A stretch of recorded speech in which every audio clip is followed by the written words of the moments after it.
সাগর কি শেখায়? বিনয়ী হতে শেখায়। কারণ সে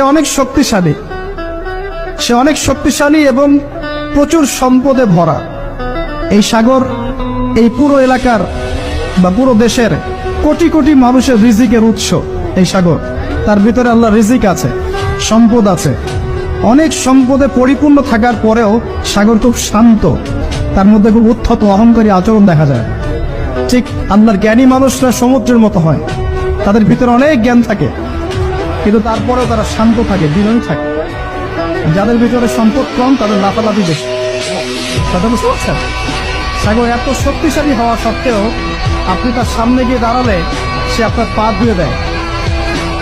আল্লাহ বিনয়ী মানুষরা এমনই হয়, অনেক শক্তিশালী হওয়া সত্ত্বেও, সম্পদশালী হওয়া সত্ত্বেও তারা আপনার পা ধুয়ে দিবে।